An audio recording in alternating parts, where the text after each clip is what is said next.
From the east to the western end, no jewel is like Rosalind, her worth being mounted on the wind.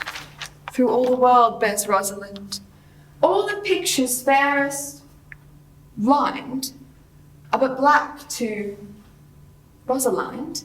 Let no fair be kept in mind, but the fair of Rosalind. Thus Rosalind of many parts, by heavenly synod was devised, of many faces, eyes and tongues, to have the touches dearest prized. Heaven would not these gifts should have, and I fit to die her slave. Didst thou hear these verses? Oh yes, I heard them all, and more too. For some of them had in them more feet than the verses would bear. That's no matter, the feet might bear the verses. Aye, but the feet were lame and could not bear themselves without the verse, and therefore stood lamely in the verse. Trow you have done this? Is it a man? And the chain that you once wore about his neck. Change you colour. I prithee. Who? Is it possible? Nay, I prithee now with most petitionary vehemence. Tell me who it is. Oh, wonderful, wonderful, and most wonderful, wonderful, and yet again wonderful, and out of all hooping.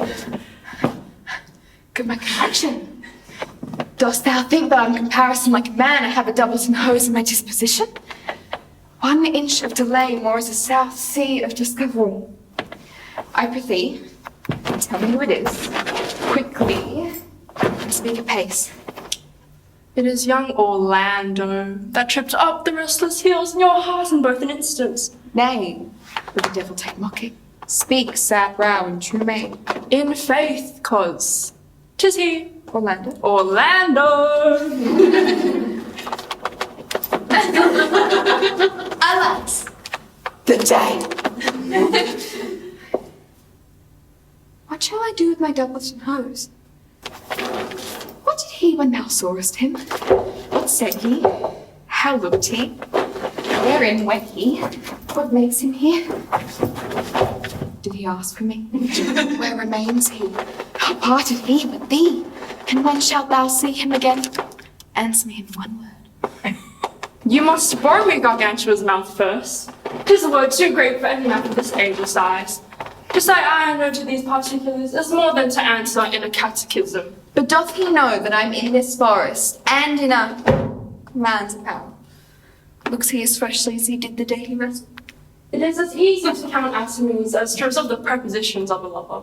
But take a taste of my finding and relish it with good observers. I found him under a tree like a dropped acorn. It may well be called Jove's tree when it drops forth such fruit. Give me audience. Proceed. There lay he, stretched along like a wounded knight. Though it be a pity to see such a sight, it well becomes the ground. Cry Allah to thy tongue, I prithee, it covets unseasonably. He was furnished like a hunter. Oh, ominous. He comes to kill my heart. I would sing my song without a word, and thou bringest me out of tune. Do you not know I'm a woman? When I think I must speak. Sweet. Sail. You bring me out. Soft!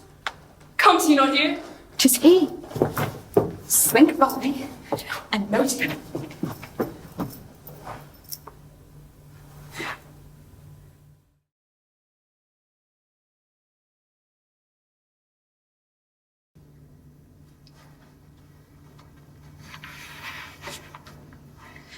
The clock struck time when I did send the nurse. In half an hour, she promised to return. Perchance she cannot meet with him. That's not so. Oh, she's lame. Love's heralds should be thoughts, with 10 times faster glide than the sun's beams. Driving back the shadows over lowering hills, therefore the nimble pinion stops to love, and therefore hath the wind swift Cupid's wings. Oh God, she comes! Oh, honey nurse, what news? Hast thou met with him? Oh Lord, why thou lookest sad? Though the news be sad, yet tell it merrily. If good, thou shamest music sweet news by telling it to me with so sour a face. I am weary, give me leave awhile. Fie, how my bones ache, what a jaunt have I. Would thou hidest my bones, and I thy news? Nay, come, I pray thee, speak, good nurse, speak. Jessie, what haste? Can you not stay a while? Do you not see thine out of breath? How art out of breath when thou hast the breath to say to me that thou The excuse that thou dost make me this delay is no longer than the tale thou dost excuse. Is thy news good or bad? Answer to that, say either, and I'll stay the circumstance. Let me be satisfied. Is it good or bad? Well, you have made a simple choice. You know not to choose a man. Romeo. No, not he. Though his face be better than any man's, yet his legs excel all men's. And for a hand, and a foot, and a body, they are not talked on. They are past compare. He is not the flower of courtesy, but I want him as gentle as a lamb. Go thy ways, wench. Serve God. What have you dined at home? No, but all this I did know before. What says he of our marriage? What of that? My head. Like feet that have fallen to 20 pieces. Oh, my back. Oh, the other side, my back. I shew your heart for sending me about to catch my death of jaunting up and down. My faith, I'm sorry that thou art not well. Sweet. Tell me, what says my love? Your love says like an honest gentleman, and a kind, and a courteous, and a handsome, and thy warrant a virtuous. Where is your mother? Where is your mother? Why, she is within. Where should she be? How oddly thou repliest. Your love says, like an honest gentleman. Where is your mother? Oh, God, Zadie dear, are you so hot? Mary, come up, I try. Is this a pull into my aching bones? He's such a coil. Come, what says Romeo? Have you got to leave to shift today? I have. Then hie you hence to fair Lonsell. There stays a husband to make you a wife. Now comes up the warm blood up in your cheeks. There being scarlet straight at any knees. Hie you to church, I must never away. To fetch a ladder by the which your love must climb a bird's nest when it is dark. I am the drunken toy in your delight, but you shall bear the burden soon at night. Come, out to dinner, hie you to the cell. Hie to high fortune, honestness, farewell.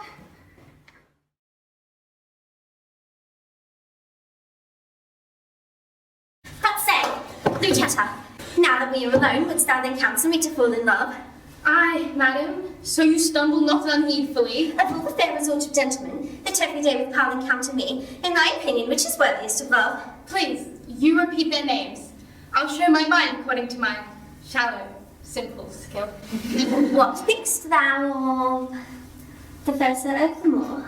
As of a knight, neat and fine, but were I you, he never should be mine. And what thinkst thou of the rich Menagerie? Well, of his wealth, but of himself so. And what thinkst thou of the gentle Proteus? Lord, what folly reigns in us. How now? What means his passionate tisno? Pardon, dear madam, 'tis a passing shame that I, unworthy body as I am, should censure thus on lovely gentlemen. And why not on Proteus for the rest? Then thus, of many good, I think him best. Your reason? I have no other, but a woman's reason. I think him so because I think him so.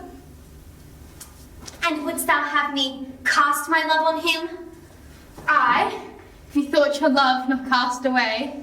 But why he, of all the rest, hath never moved me? Yet he of all the rest I think best loves ye.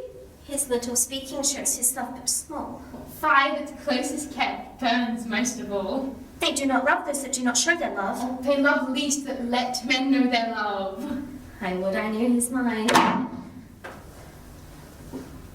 Peruse this paper, madam. To Julia. Say from whom? That the contents will show. Say who gave it thee? Sir Valentine's page. And sent, I think, from Proteus. He would have given it you, but I being in the way did in your name receive it. Pardon the fault, I pray. Now, I'm my modesty a goodly broker. Dare you to presume harbour wanton lights, to whisper and conspire against my youth? Now trust me, 'tis an office of great worth, and you, an officer fit for the place, or else return no more to my sight. To plead for love deserves more fee than hate. Will you be gone? That you may ruminate. And yet, I would I had all looked the letter. It were a shame to call her back again and pray to her for a fault at which I chide her. But what a fool she is, knows that I am a maid, and would not force the letter to my view. What time? Lucetta. What would your ladyship? Is't near dinner time? I would it were, and you might clear your stomach upon your meat, and not upon your maid.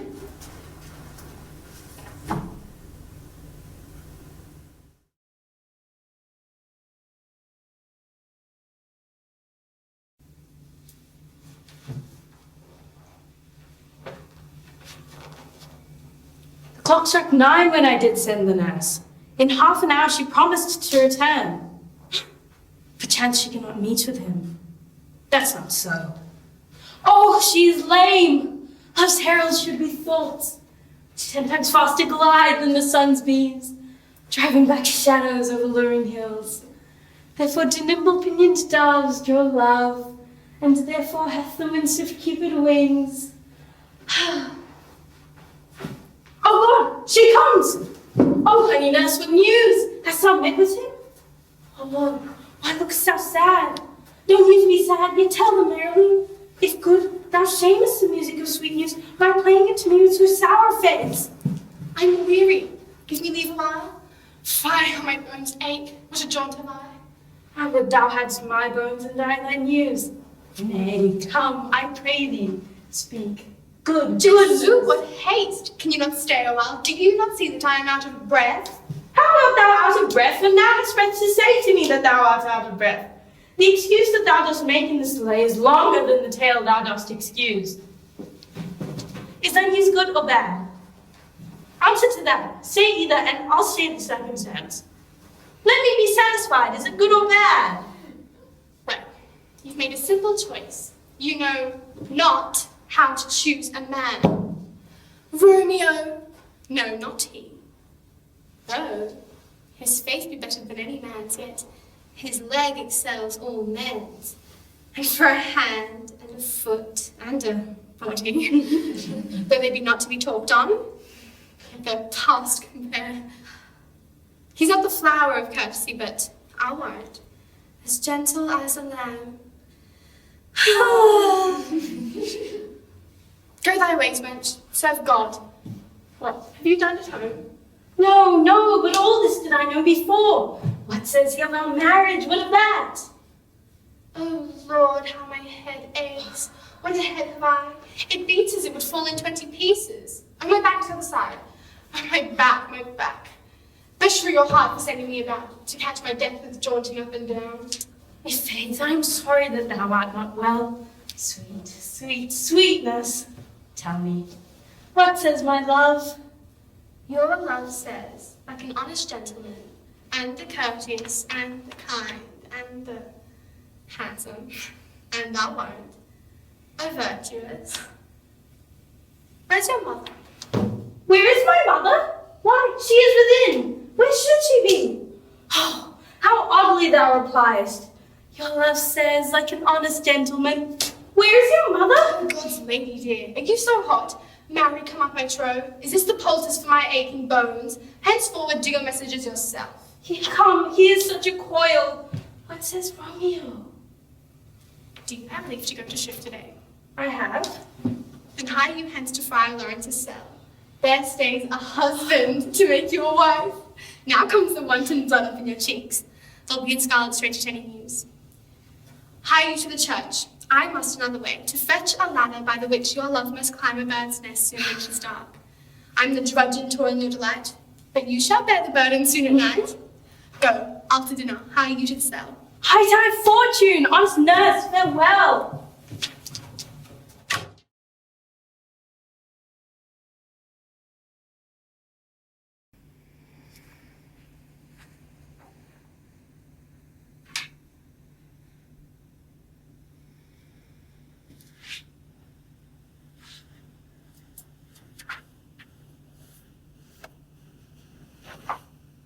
Good morrow, Kate. Well, that's your name, I hear. Well, have you heard but something hard of hearing? They call me Catherine that do talk of me. You lie in faith, for you are called plain Kate, and bonnied Kate, and sometimes Kate the Cursed. But Kate, the prettiest Kate in Christendom, Kate of Kate Hall, my super dainty Kate, for dainties are all Kates. Therefore, Kate, take this of me, Kate of my constellation, hearing thy mildness praised in every town, thy virtue spoke of, and thy beauty sounded, yet not so deeply as to thee belongs. Myself am moved to move thee for my wife.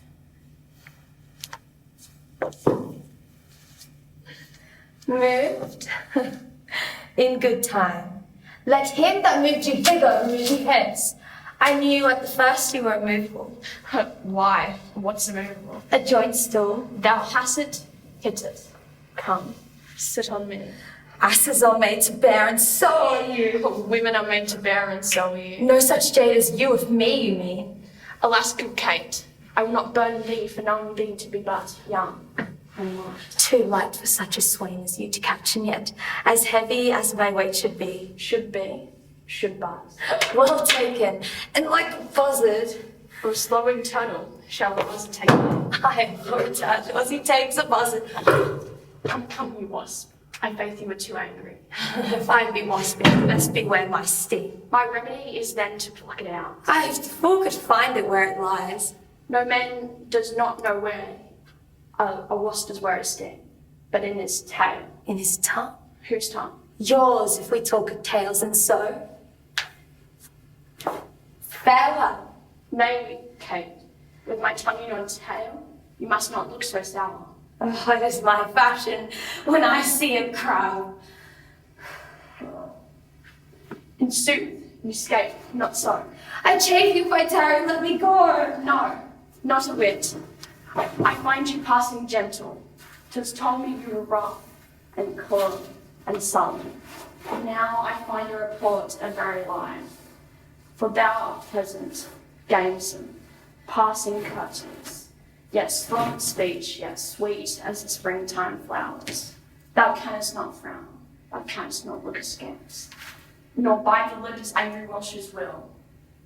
Thou hast thou pleasure to be cross in talk, in gentle conference, soft and affable. O slenderous world, why does the world report that Kate doth live?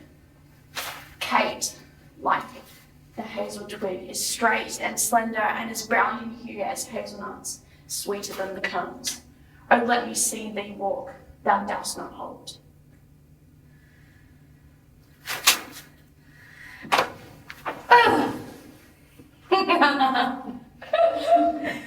Go, fool, and whom thou keepest command.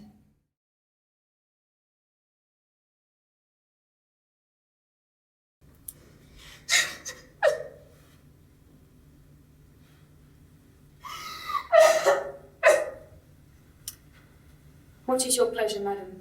How's it with you? I cannot tell. Those that do teach young babes do it with gentle means and easy tasks. You might have tried me so for in good faith. I have a child to chiding. What's the matter, lady? Alas, Iago, my lord hath so behold her, thrown such despite in heavy terms upon her as true hearts cannot bear. Am I that name? Iago? What name, fair lady? Such as she says my lord did say I was. He called her a whore. A beggar in his drink could not have laid such terms upon his callant. Why did he so? I do not know. I am sure I am none such. Do not weep, do not weep. Alas the day. Had she forsook so many noble matches, her father and her country and her friends, to be called whore, would it not make one weep? It is my wretched fortune. Beshrew him for it. How comes this trick upon him? Nay, heaven doth know. I will be hanged if some eternal villain, some busy and insinuating rogue, some Cozening slave to get some office, have not devised this slander, I'll be hanged us. 5. There is no such man. It is impossible. If any such there be, heaven pardon him. A halt upon him. And hell gnaw his bones. Why should he call her a whore? Who keeps her company? What place, what time, what form, what likelihood? The more's abused by some most villainous knave, some base, notorious knave, some scurvy fellow. O heaven, such companions thou'st unfold, and put in every honest hand a whip, to lash the rascals naked through the world, even from the east to the west. Speak within. Oh, fie upon them! Some such squire he was that made you to turn your wit to see me side without, and made you to suspect me with the more. You are a fool. Go to.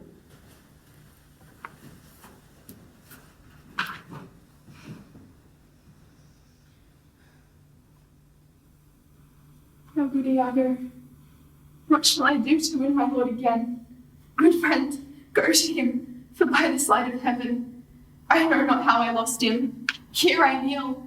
If e'er my will trespass gainst his love, either in discourse or thought of actual deed, or that mine eyes, mine ears, or any sense delighted them in any other form, or that I do not yet, and never did, and never will.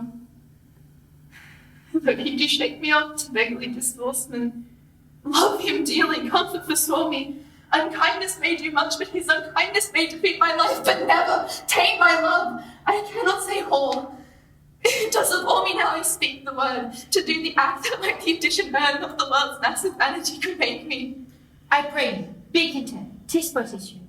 The business of the state does him offence, and he does chide with you. If 'twere no other. 'Tis but so I want. Go in, and weep not. All things shall be well.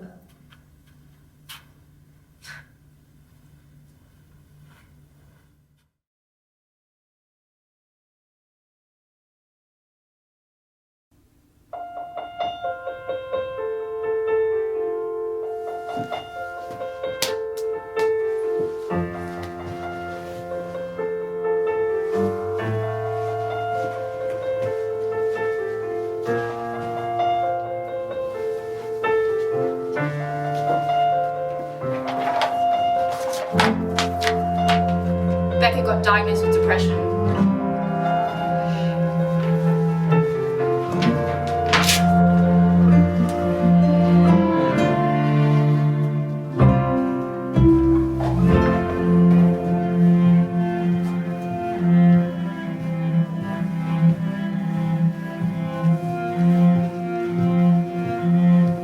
Nine more seconds. No more minutes. No more hours. No more days. We've lost our sight. We've lost our hearing.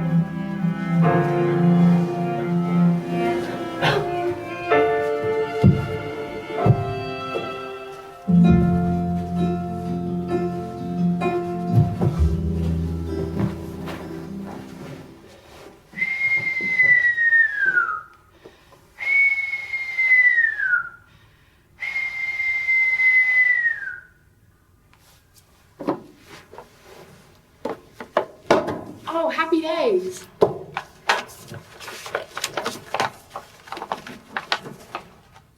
We really are all alone.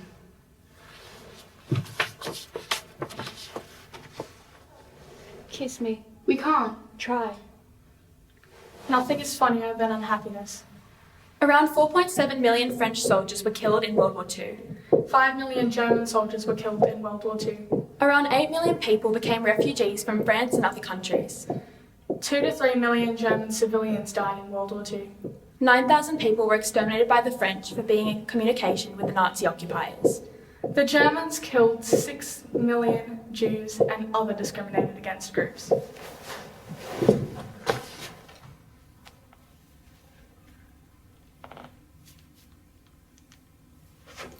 Nine.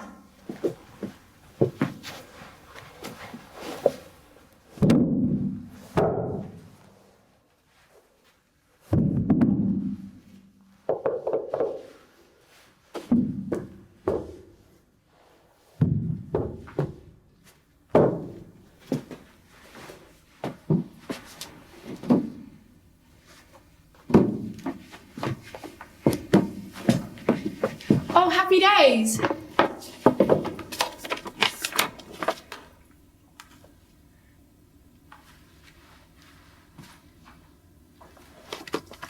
Did you come here to die? No, I came here yesterday. Ha ha ha ha. Ah, yesterday.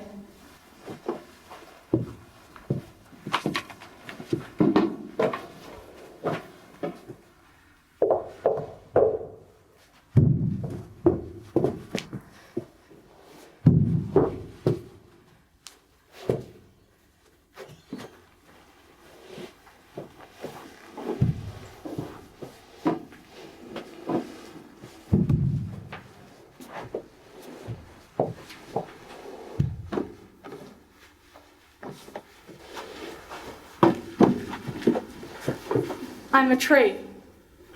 Jingle bell, jingle bell rock. Oh, a decaying tree. Oh, happy days! World War II devastated many people, and Beckett found out a way to help people cope. Oh, happy days! Beckett's dark plays and writings were impacted by his experience with depression. Oh, happy days! Beckett's life was filled with isolation, and he expressed this through his characters.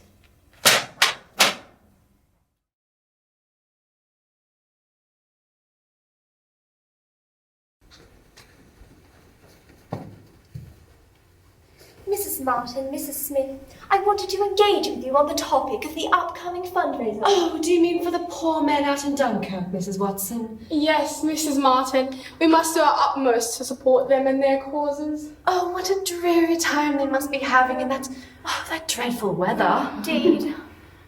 The weather in the West Somerset is so pleasant this time of year. Oh, I am so looking forward to the fundraiser. It shall be the highlight of my week. Oh, but I hear it's forecasting rain. Oh, how disappointing. You know, my son would usually help me with these sorts of events like the fundraiser, but I cannot seem to find him. Oh, it's just the same with me. My son has just often disappeared. Oh, dear me, why so? I have no clue. It's as if he's just gone off somewhere. It's probably some man thing that we women have no privy to. Oh, these silly men running off to places. Indeed. The car goes very fast, but the cook beats batter better.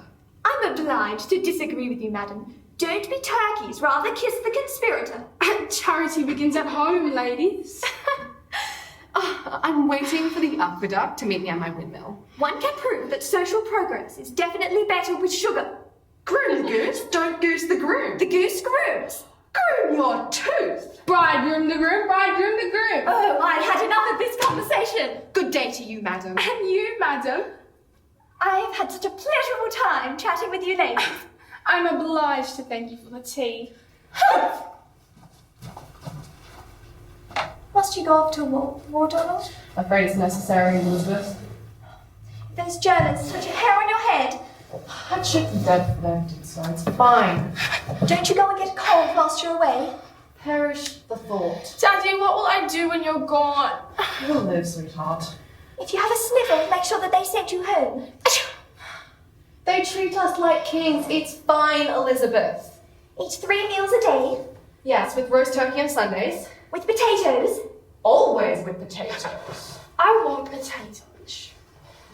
And you must remember to call your mother. On Tuesdays, Thursdays, and Tuesdays. Yes, 3 days a week. And we must remember to send Aunt Florence the birthday card. 28th of June. Yes. Mommy, I hate Aunt Florence. She's stinky. And if you're able to have a word with that Jack Martin. Love, I really need to go now. Daddy, before you go, will you bring me something home? I'll get you a packet of sweets, darling. You'll think of us, won't you, Donald? Every second of the way. Bye, Donald. Bye, Daddy.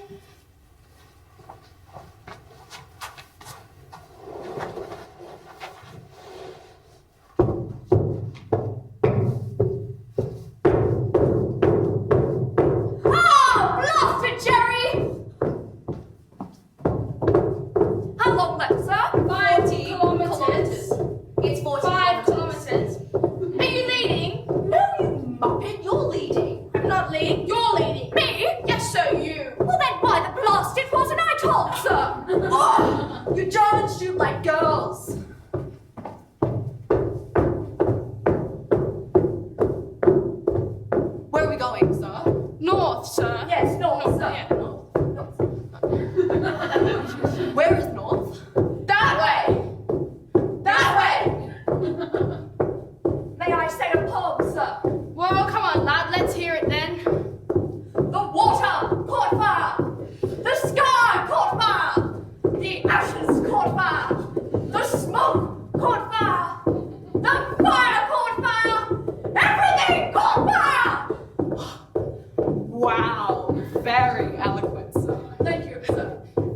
learn that one, sir? My great-grandmother, sir. Oh, I didn't need that leg anyway.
It seems to me that I've met you somewhere before. What a coincidence. How bizarre. How peculiar. Dear sir, it seems to me that there can be no doubt about it, that you are in fact my very own husband. Donald, I have found you again. Mummy, is Daddy home? Daddy! You remember our darling daughter, don't you? Did you bring me something home? It's me. Donald? Donald, you remember who we are, don't you, Donald? Donald? Donald? Donald!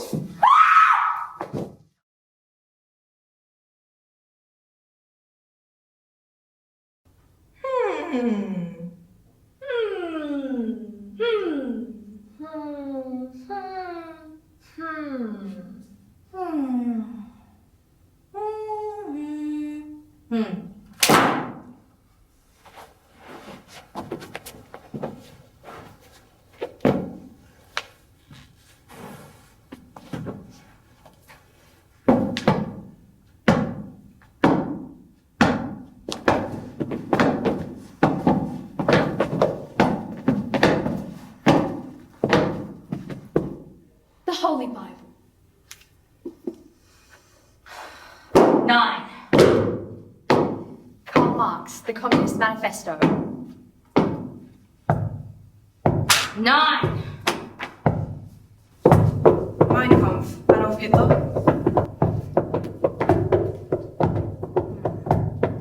Yeah. Purpose, destruction, Meaning? hostility.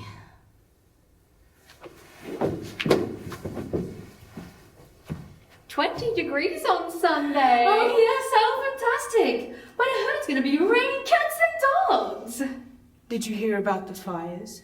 The ones with the cabbages. The purple cabbages? Shaped like rectangular prisons. Triangular prisons? Exactly. Nevertheless, it's not chilly. No, no. A good day for tea. I'll I'm say. going on a date this afternoon. Ooh, with who? Bobby Watson. Ooh, he is gorgeous. I met him on Yellow Pages. Can you tell us a story? Once upon a time, in a faraway land, not too far away, there lived a boy named Bobby Watson! His parents were out. It was date night. Lunchtime! Boy's appetite was looming. He was rather ravenous. So then, he got up. Stepped out of the parlour and sauntered to the kitchen. He searched and searched for something to fill his never-ending void. Potatoes are very good fried and fat. The soup was perhaps a little too salt. It was saltier than you. Next he spotted it, the round bundle of chocolatey goodness. The thing that will quench his appetite. The cookie. The cabbage! So then he ate it. The end. Bobby Watson? Bobby Watson. Bobby Watson, my boyfriend. No, Bobby Watson! The ugly Bobby Watson! Our daughter! Fantastic!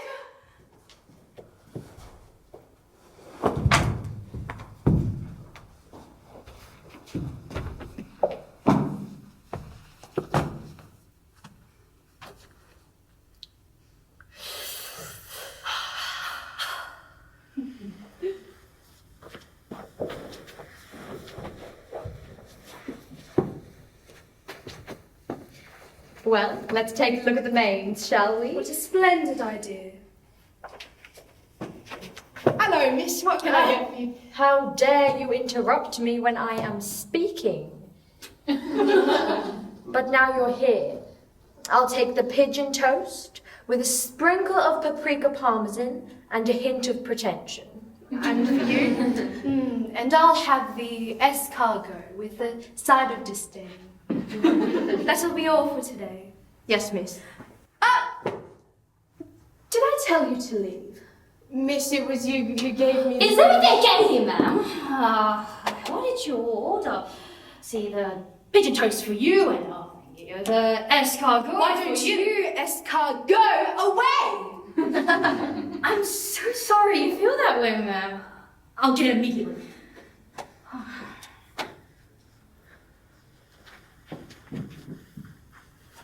Grace, O Heavenly Father, we thank Thee for the food we are about to receive, and for the guidance Thou hast granted in acts of kindness and generosity, treating others with the utmost respect. Through our Lord, Amen.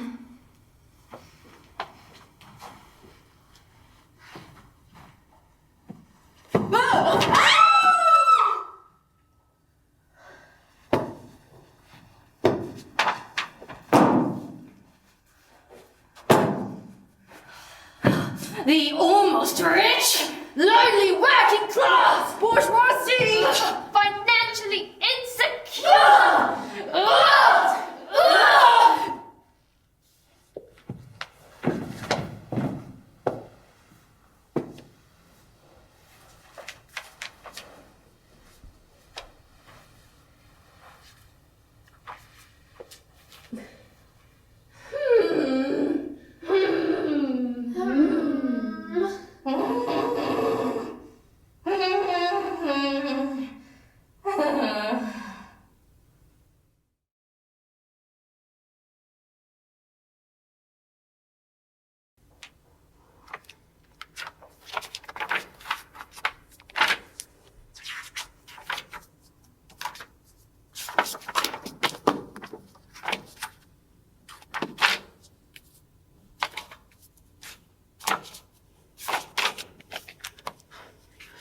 What day do you think it is? The 13th. Sunny. But it was cold yesterday. Cold yesterday. Cold yesterday.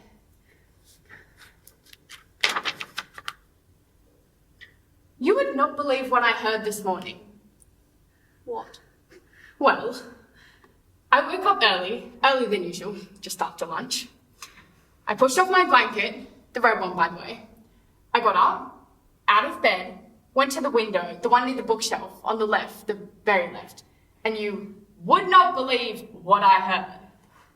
What? A bird outside, chirping. A bird. A bird. A real bird? A real bird. A real bird chirping. A real bird chirping. A real bird chirping outside our window. A real bird chirping outside our window. Wow. Wow. Wow. What was that? I'll go check.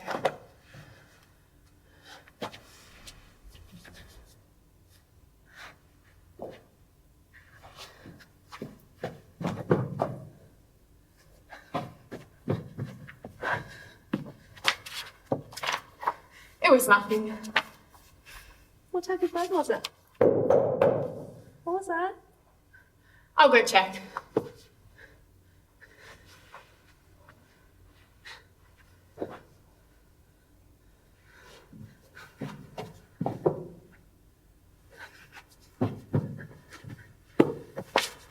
It was nothing.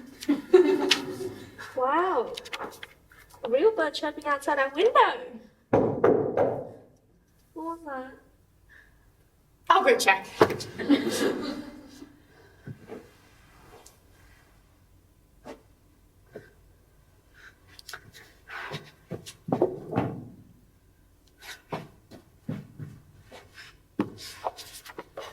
It was nothing.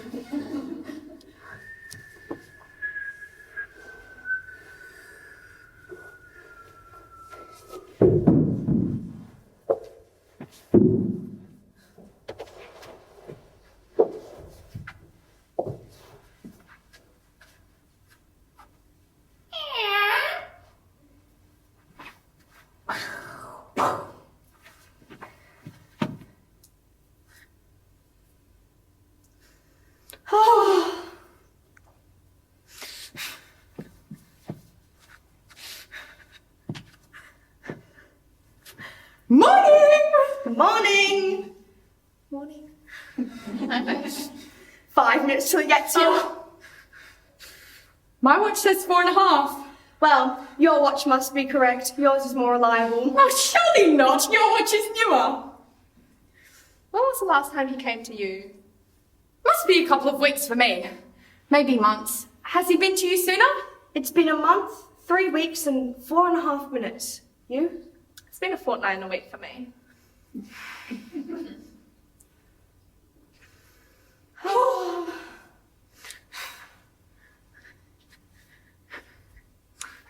Do you remember when our boys used to play at the park together? Oh, yes. They would play all day until we called them for dinner, and they ran particularly fast when there was a roast in the oven. Didn't Bobby Watson used to join them? Bobby Watson the butcher? No, Bobby Watson the butcher's son, Bobby Watson. Didn't Bobby Watson go to war? No, that was Bobby Watson's brother.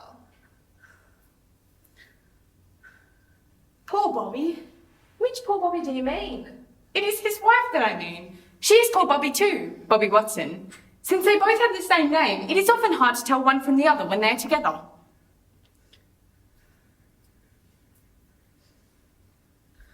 Oh, his mother was lovely. What was her name? Bobby Watson. Ah, yes, Bobby Watson's aunt. No, Bobby Watson's daughter.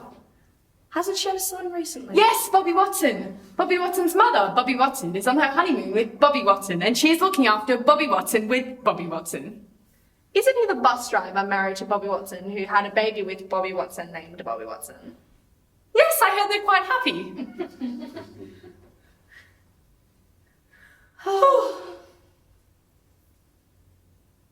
He hasn't come. Maybe he'll be here tomorrow. I'll be here tomorrow. I'll be waiting for him. He told me he'd come on the 13th. He'll be here tomorrow. I'll be here tomorrow. And I'll be here. I'll be waiting. And I'll be waiting, and I'm not going anywhere. And he'll be here. I'll be waiting. And I'll be waiting for him. I'll be right here. I'm not going to go anywhere. I'll wait every day. I'll be right here. And Did he'll you be hear that? What was that? It was nothing.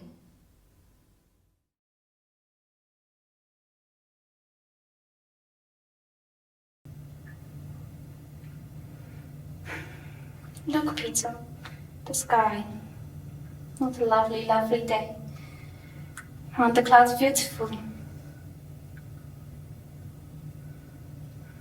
You know what I do? When it seems as if I couldn't stand being cooped up here for one more minute, I think myself out. I think myself on a walk in the park where I used to go with Kim. The jonquils and the crocus grow down the slopes. You know what the most wonderful part about thinking yourself out is? You can have it any way you like. You can have roses and violets and chrysanthemums all blooming at the same time.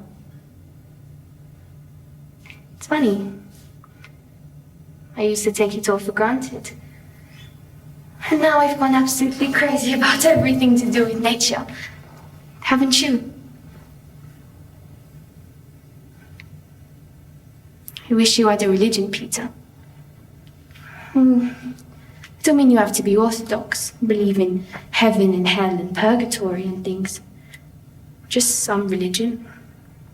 Doesn't matter what, just to believe in something. When I think of all that's out there, the trees, flowers, seagulls. When I think of the dearness of you, Peter, and the goodness of the people we know, who risk their lives for us every single day. When I think of these good things, I'm not afraid anymore. I find myself in God, and I'm not the only people who've had to suffer, Peter. There's always been people that have had to. Sometimes one race, sometimes another, and yet, you know what I sometimes think? I think the world may be going through a phase, like how I was with Mother. It'll pass. Maybe not for hundreds of years. But in spite of everything, I really do believe that people are good at heart. Peter, if you just see it as part of a great pattern, that we're just a little minute in the life. Look at us, glowing at each other like a couple of stupid grown-ups. Look at the sky now, Peter. Isn't it lovely? Bye, Peter. No matter what I say, that boy always looks so despairing. But I love him regardless. I have to. The only thing that keeps me alive in here is hope. For me, for Peter, and for a future outside the annex. I can see it already. I can feel the warm sun in my arms as I step out the front door. I'll watch the leaves turn brown in autumn and eat ice cream in town in summer. I'll finish school, see the world and catch up on everything that I missed. Sometimes I dream of a future with Peter. I get butterflies when I think about us getting married. A spring wedding in the synagogue. The air perfumed with flowers. A veil softly resting on my head. And maybe one day we'll have a child. And with Peter's warm brown eyes and my freckled nose. Peter would be such an excellent father, I just know. We'll grow old together. Our hair will turn grey and our foreheads will wrinkle, but we won't care. One day we'll tell our grandchildren the greatest love story of all time. How the worst thing in our life turned out to be the best. They'll ask, how did you survive? And I'll say, my darlings, to be hopeful in times like these was a difficult thing. We would hear the pounding footsteps of Nazis as they raided homes with the Star of David. Their cries were not muffled by locked doors. Peter and I would kneel together in the corner, silently whispering prayers that God would protect us. But huddled together, we were never afraid of the future. I thought, how wonderful is it? Some of the best moments of our lives haven't even happened yet. I promise, Kitty. One day it'll all come true.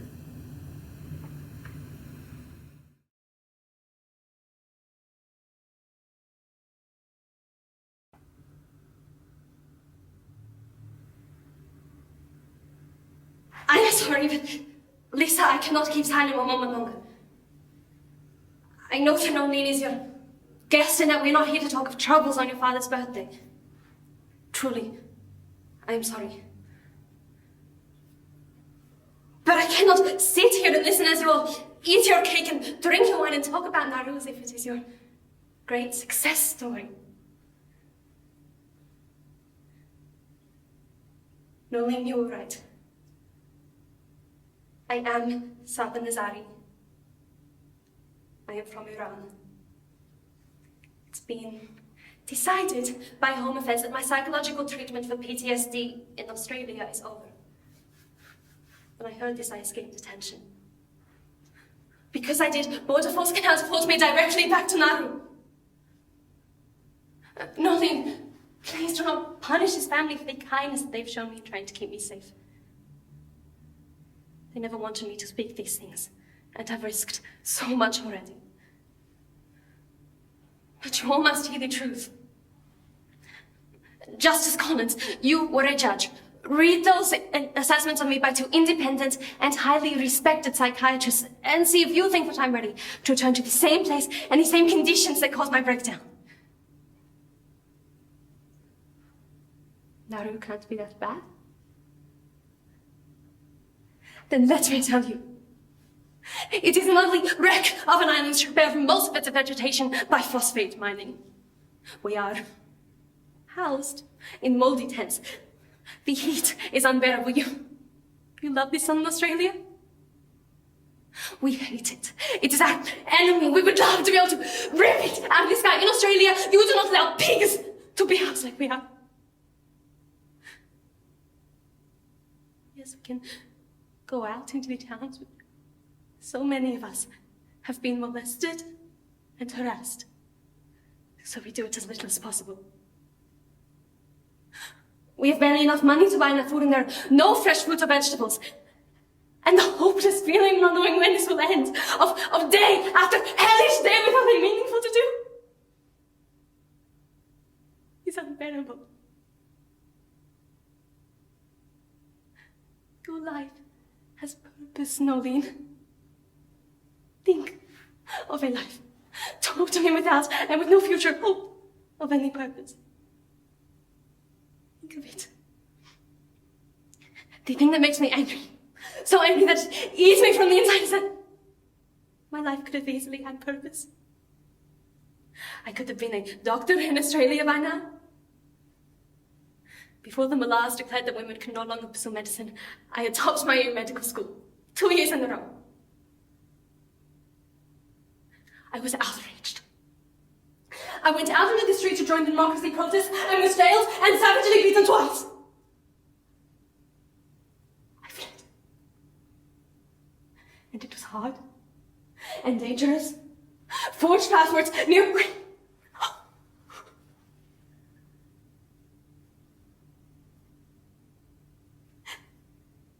It's hell! A leaking boat. Hugely overcrowded, large waves, fiery doldrums, seasick, hungry, thirsty. In my heart, huge hope. I was going to the land where everyone is a happy neighbor, like in the Australian television show I'd seen on the way. But then we were intercepted, yelled at, put on their boat, and guarded. And instead of coming here and finishing my studies, what do I get instead? A guard who masturbates openly in front of me while describing exactly what he would like to do to me. It's hell!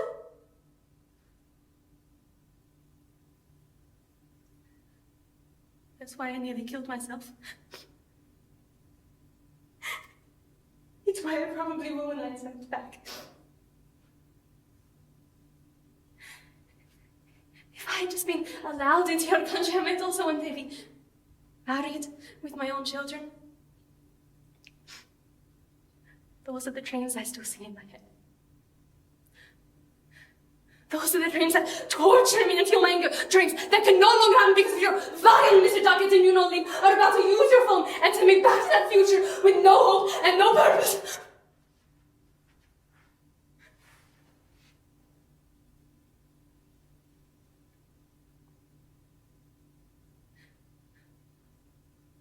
All I wish in life is to become an Australian. To contribute to your country and enjoy its freedoms. To one day marry and have children who can grow up secure in those freedoms. This is the dream I carry in my head. In my heart, I hope that Mr. Duckett might finally agree that I have suffered enough.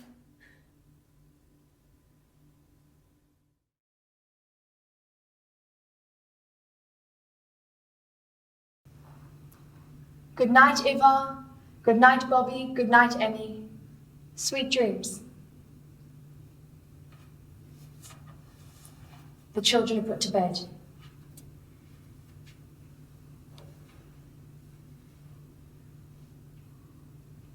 Isn't there something that strikes you, Torvald, as we sit here?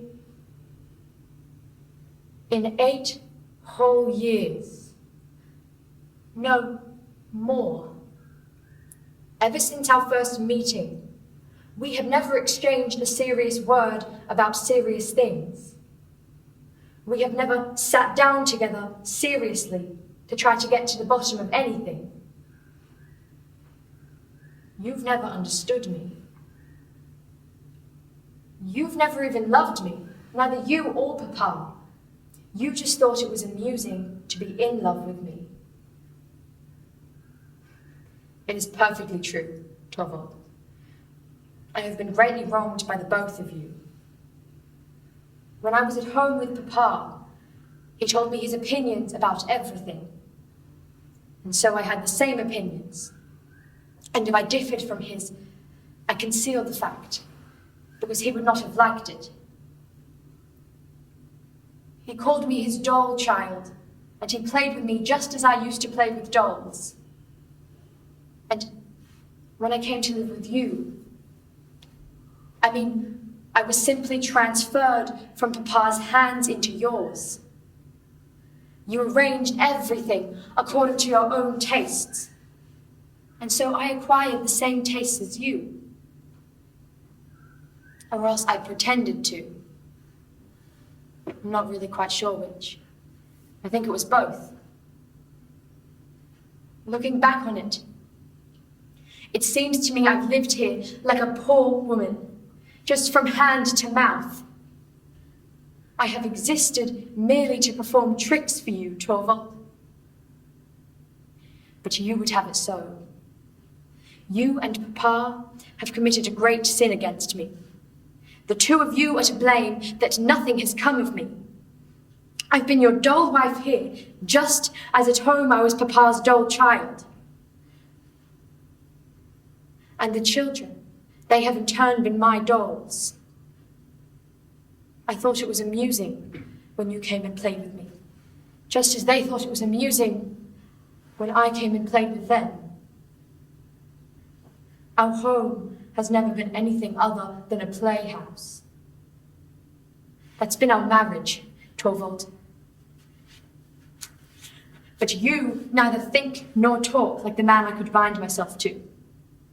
Torvald, you are not the man to bring me up to be a proper wife for you. And how equipped am I to bring up the children? Didn't you say so yourself a moment ago that that was a task you daren't entrust me with? And what you said was very right. I'm not up to that task. There's another that must be solved first. I must bring myself up, alone. Which is why I'm leaving you now. I must stand solely unattended if I'm to get an understanding of myself and everything outside. It'll be no use forbidding me anymore. I will take with me what belongs to me. But from you, I want nothing, either now or later. I will travel home. To my old hometown. It'll be easier for me to find something to do there. You know, I do have other duties besides you and the children. Other equally sacred duties. The duties to myself, not just as a mother or your wife. I believe I am first and foremost a human being. I, just as much as you, or at least, that I must try to become one. Torvald, I can no longer allow myself to be satisfied with what most people say and what's written in books. I have to see these things and think them through for myself. I've never been so clear and sure as I am tonight. It gives me so much pain, Torvald, because you've always been so kind to me. But I can't do anything about it now. Tonight, when the miraculous thing didn't happen, I realized I don't love you anymore. Because then I saw that you weren't the man I'd imagined. Good Lord, I realized miraculous things aren't exactly an everyday event. Then, this crushing blow came at me, and I was so unshakably certain something miraculous will come now. When Krogstad's letter was out there, not for one moment did it occur to me that you'd be prepared to bend to that man's terms. After the anguish he put me through, I was so unshakably certain you would say to him, "Let the whole world know everything." And when that was done, I was unshakably certain you would step forward and take everything upon yourself and say, "I am the guilty one." And I know what you're thinking. I'd never have accepted such a sacrifice from you. No, of course not. But what would my assurances have counted against yours? That was the miraculous thing that I went about hoping for in terror. And it was to prevent that I wanted to end my life. But once you'd gotten over your fright, not at what was threatening me, but at what you yourself were exposed to, then for you, it was exactly as if nothing had happened at all.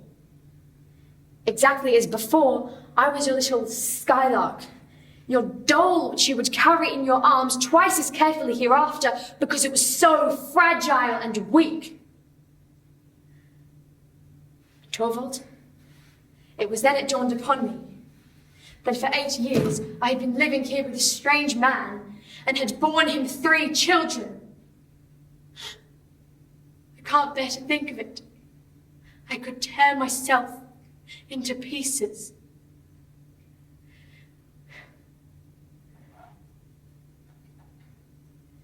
As I am now, I am no wife for you. Perhaps if your doll is taken away, I can't stay the night in a strange man's rooms. Goodbye, Torvald. I don't want to see the little ones. I know they're in better hands than mine.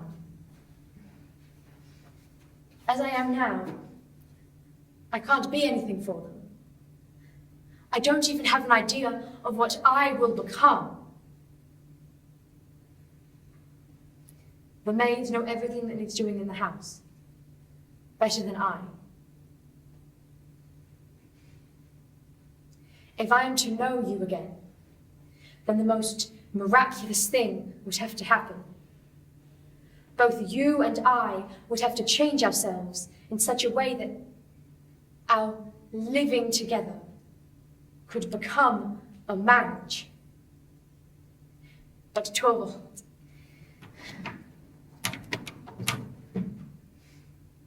I no longer believe in the miraculous. Goodbye.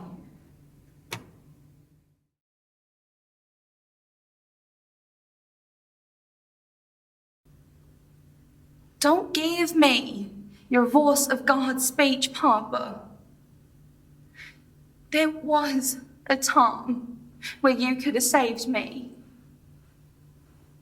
by letting me marry a boy that was still young and clean.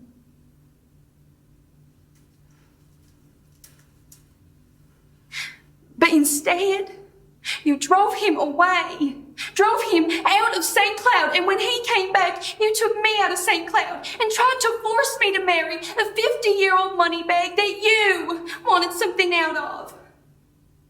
And then another. all of them ones you wanted something out of. I'd gone. So Chance went away, tried to compete, make himself big.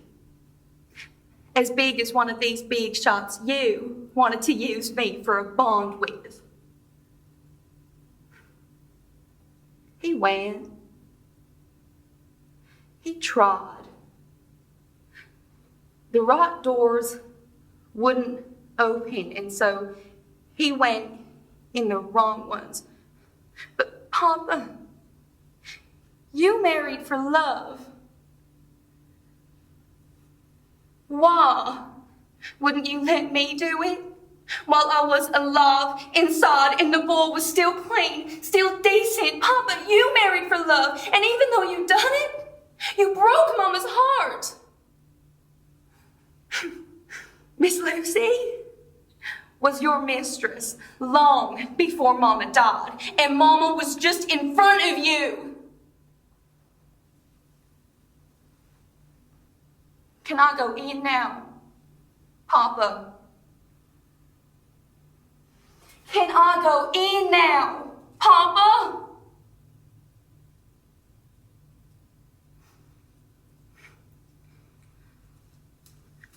I'm sorry. My operation has brought this embarrassment on you.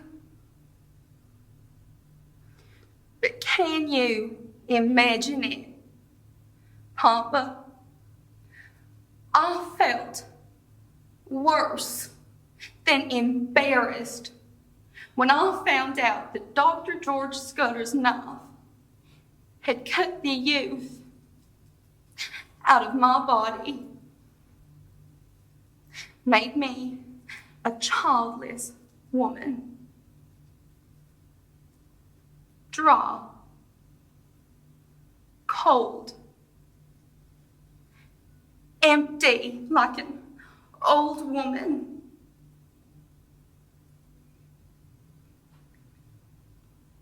I felt as if I ought to rattle like a dead, dried up vine when the gulf wind blows.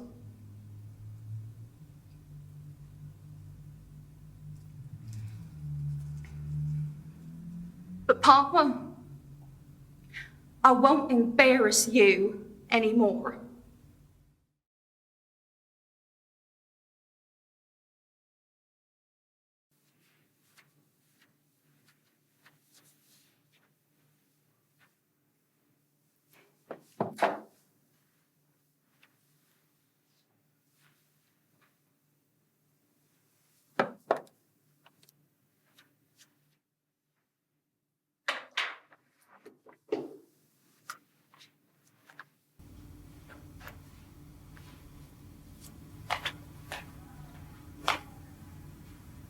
My brother and I are about 9 and 11. He's older than me, less than 2 years. Close enough in years to be extremely far apart in life. We decorated the basement. We used to play school. We wanted to be teachers, like our mother. We'd grade imaginary papers, make imaginary bulletin boards, and paste things on the walls.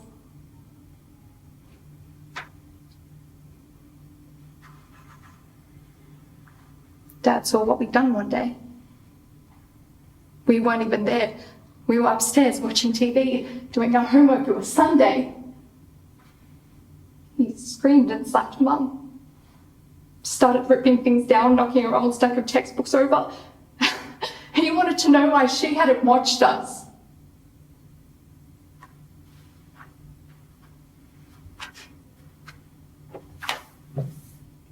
We were sent to bed. My brother came to sleep with me. We huddled together while we heard them cleaning, steaming stuff off the walls. My mother was crying. The whole house could hear itself repelled of beds.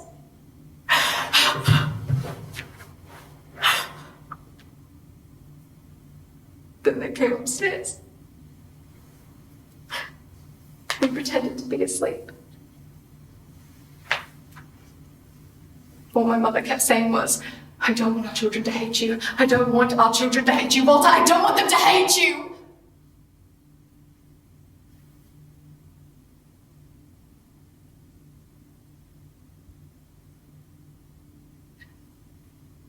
My brother whispered in my ear, I'm going to leave and never come back.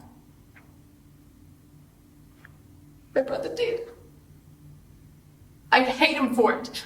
Now my mother and I have to suffer.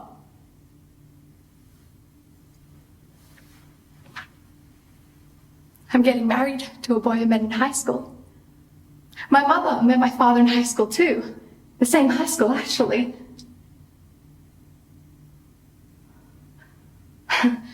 Weird, isn't it? We take walks in the park. Sometimes he asks me about my brother. I talk to him about him and stuff, but I don't say much.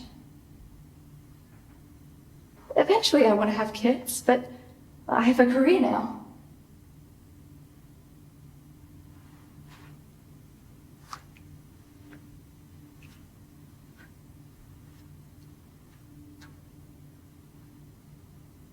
My brother isn't even coming to the wedding.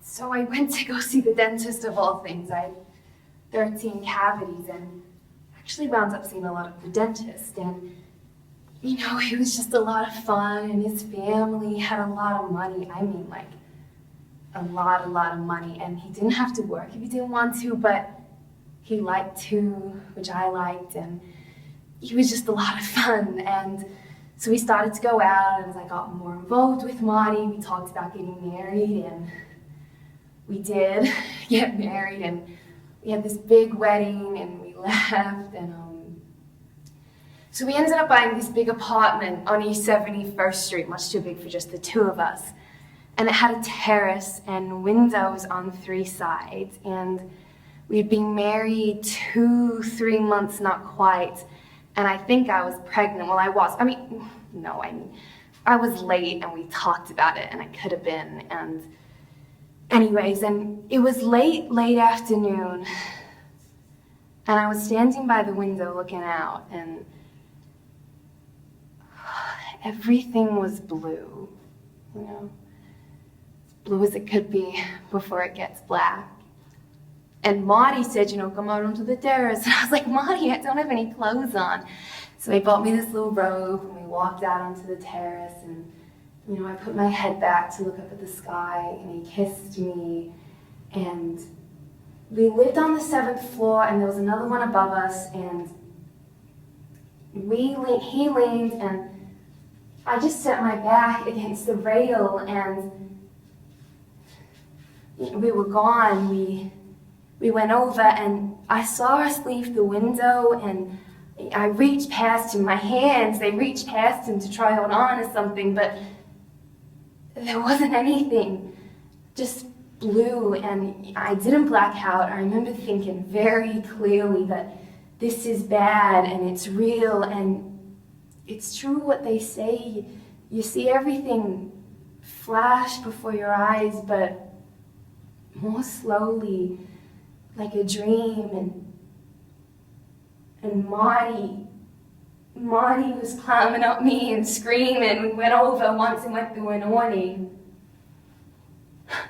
Sloan saved my life, and you know, I broke every bone in my face. I have a completely new face and shattered all of my teeth. These are all caps, and lungs and traction for 10 months.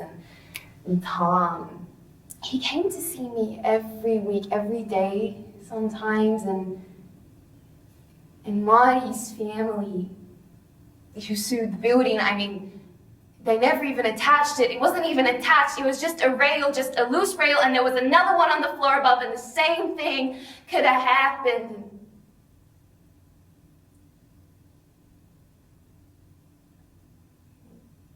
I landed on him. I killed him. I can't. It's been 7 years, and I'm 33 years old, and I can't be held. I can't have anybody hold me.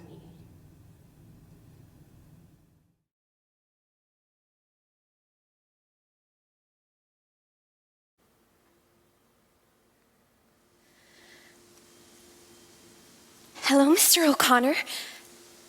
Yes, I'm feeling much better now. It must have been something in Mama's cooking.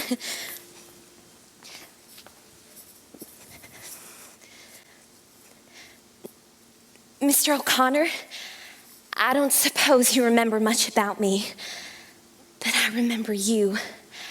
I remember what a beautiful voice you had in high school. Have you kept up your singing? You had such a beautiful voice. I didn't expect you to remember me. You barely knew me. When Tom mentioned your name, that you were coming here for dinner tonight, I thought it was probably you. You see, I knew that Tom used to know you a little in high school, so when you came in the door, well, then I was sure. I didn't know what to say. I was too surprised. This sure is funny. We had a class together. It was a singing chorus. I sat across the aisle from you in the auditorium Monday, Wednesdays, and Fridays. You might remember, I used to always come in late. It was hard for me getting up the stairs. I had that brace on my leg. It clumped so loud. To me, it sounded like thunder, and everybody was always seated before I came in. My seat was in the back row. I had to go clumping all the way up the aisle with everybody watching. I know I shouldn't have been so self-conscious, but I was. It was such a relief when the singing started.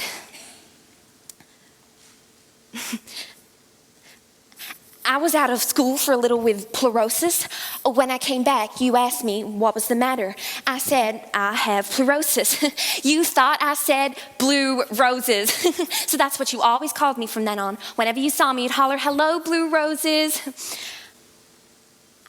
I liked it. You see, I wasn't acquainted with many people. I never had much luck at making friends. You see, I started out badly. It sort of stood between me and people, you know. Well, you never seem to have that problem. Do you remember that write-up you had in the Torch? Here you are, in Pirates of Penzance. You sang the baritone lead so beautifully. I heard you at all 3 performances. I wanted to ask you to autograph my program, but you were always surrounded by your own friends, so much that I never had a chance to. You were terribly popular. Everybody liked you. I guess I did too.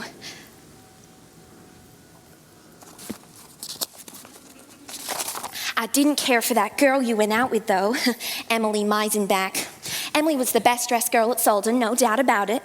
She never struck me, though, as being sincere. It says here, in the personal section, you're engaged. That's 6 years ago. I figured you must be married by now. But you're not? No. Oh. I didn't drop out of high school. I just didn't go back. I made bad grades in my final examinations, but I took a course at business college. It didn't go so well either. I had to drop out. It gave me indigestion. I don't do anything Now, much? Oh, please don't think I sit around doing nothing all day. My glass collection takes up a good deal of my time. Glass is something you have to take good care of. Little articles of glass. They're ornaments mostly. Most of them are little animals of glass. The tiniest little animals in the world. My mother calls them my glass menagerie. Here's an example of one if you'd like to see. This is one of the oldest. It's nearly 13. See how the light shines through him? I shouldn't be partial, but he's my favorite one. Haven't you noticed the single horn on its forehead? A unicorn. He is special. He must feel sort of lonesome sometimes, but if he does, he doesn't complain about it. He stays in the box with some of the other horses, and all of them seem to get along together nicely. How do I know? Well, I haven't heard any arguments among them. I'll put him over here on the table. They all like a change of scenery once in a while.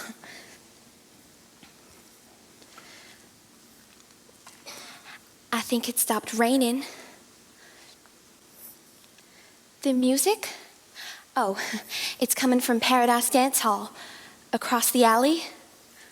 Oh, I can't dance. I've never danced in my life. No, really, I'd step on you.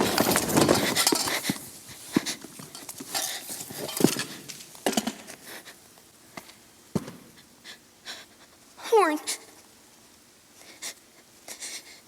It's lost its horn. Now it's just like all the other horses.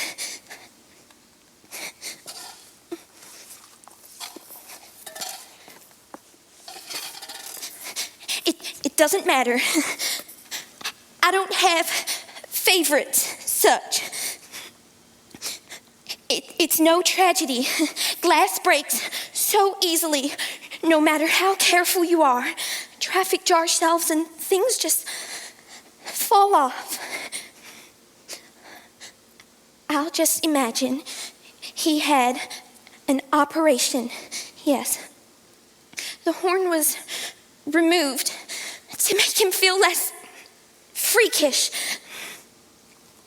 Now he'll feel at home with the other horses, the ones that don't have horns.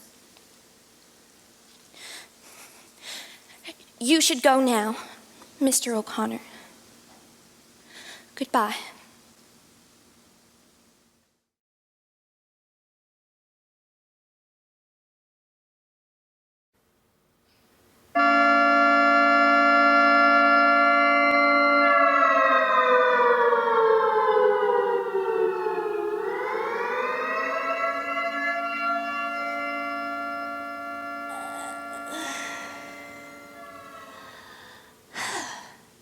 Another heavenly day. Begin, Winnie. Begin your day. Oh, the day is now well advanced, to speak in the old style. And yet perhaps it is a little too soon for my song. To sing too soon is a great mistake, I find. There is, of course, the bag. Oh, the bag. Could I enumerate its contents? No. Could I, if some kind person were to come along and ask, "What have you got in that big black bag, Winnie?" give an exhaustive answer?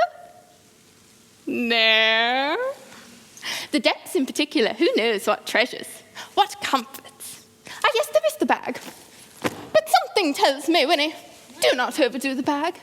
Make use of it, of course. Let it help you along when stuck, by all means. But cast your mind forward, Winnie, to the time when words must fail. And do not overdo the bag. Perhaps one quick dip.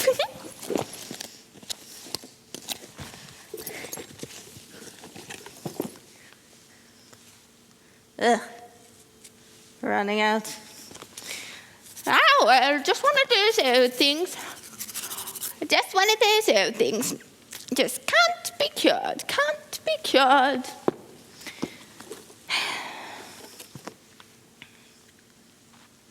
Ugh. Good God. Good Lord. Oh, well. No better, no worse, no change. No change, no change. No pain. Hardly any. Slight headache sometimes. Occasional mild migraine.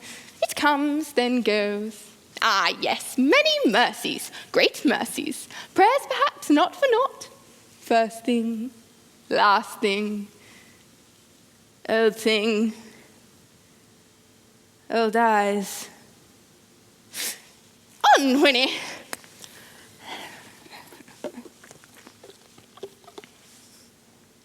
Loss of spirits, lack of keenness, want of appetite, infants, children, adults. 6 level tablespoons daily before and after meals, instantaneous improvement. Ugh.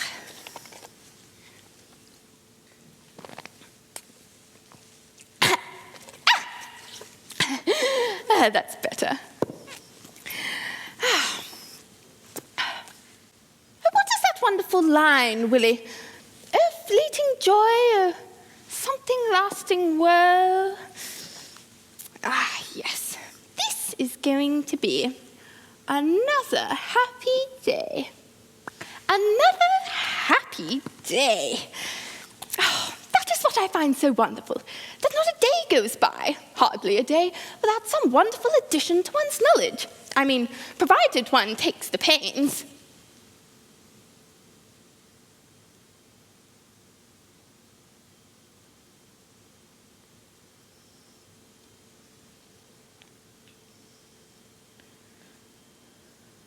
Oh, you again. Oh, I suppose it's a comfort to know you are there, but I'm tired of you. And now, is gravity what it was?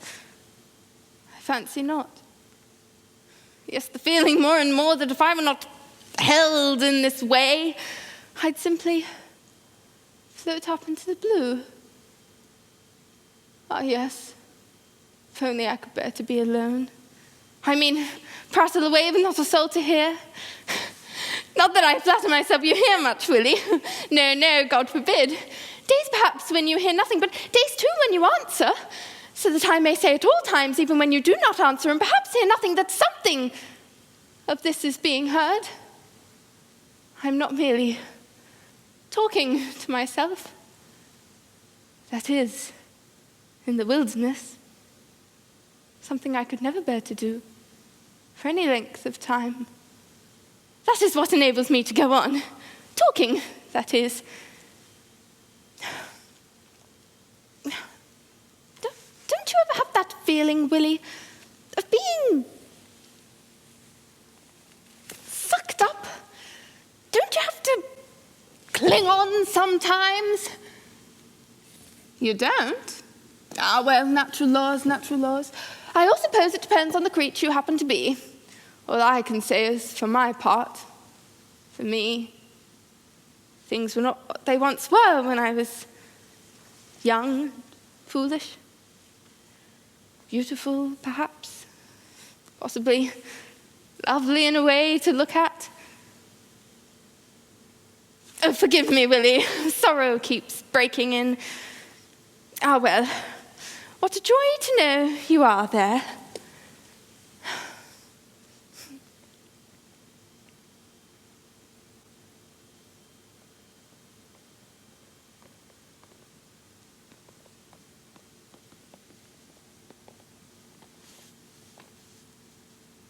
Sometimes I hear sounds, but not often. They are a boon. Sounds are a boon. They help me throughout the day, the old style. Ah, yes, those are happy days when there are sounds.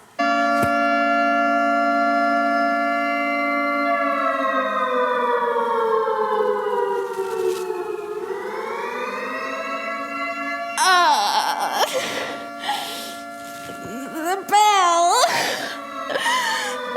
cuts like a knife. A gouge. Oh, one cannot ignore it. How often I have said, ignore the bell, Winnie, pay no heed, just sleep and wake in the way you please, or the way you find most helpful. Open and close the eyes, Winnie, open and close, always that. But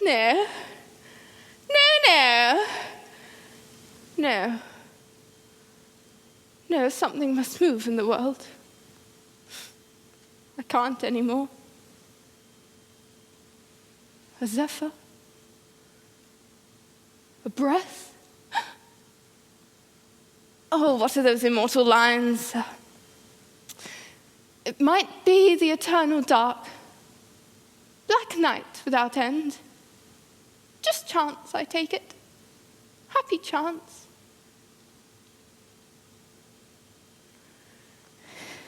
No, this is going to be another happy day.